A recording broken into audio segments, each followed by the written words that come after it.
Ma ütleks nii, et karikatuur on oma olemuselt pigem lähedane kirjandusele või poeesiale. See on, kuigi see on pilt, siis suurelt osalt see on verbaalne, seda võib kirjeldada sõnadega, mis seal toimub. Ma tegelikult plaanisin teha hoopis täistööd, mille nimi oleks olnud Vabaduse uksekell.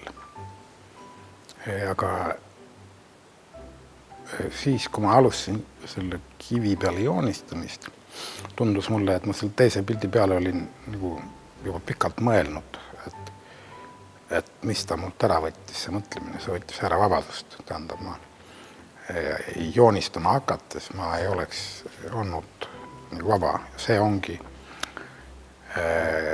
joonistamise puhul on esmane asi, et olla vaba. Ja sisuliselt tähendab seda, et kui mul on mingi kavand või kavatsus, siis osa vabadust on juba ära võetud. Enamuse minu piltide peal inimesed nagu vaatavad, pildi pealt vaatavad seda pildi vaatajat.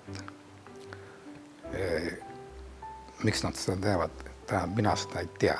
Tähendab, see, et sai on peast läbi, tähendab, see kujund tuli mul varem olemas. Ma olen ka ühe pildi varem teinud, üks reibas lendur läheneb vaatajale, sai peast läbi. Kuidagi see on, ma arvan, et see paneb mõtlema, kui on niisugune prantsuse bagett peast läbi, aga mille üle mõtlema, tähendab, selle üle mina ei võta vastutust. Kui see on nüüd, ütleme, Rembrandti maalitud pilt või on see esimese kursu või baka maalitud pilt, see sisu võib olla sama, aga vahe on milleski muus. See, kuidas tähendab, see, et sa, kui me räägime graafikast, tähendab, et sa naudid seda joont ja sa naudid, ütleme, kolleegi pilti, kui vaatad, kuidas ta selle tegi, mitte mida ta tahab sulle öelda, eks ole.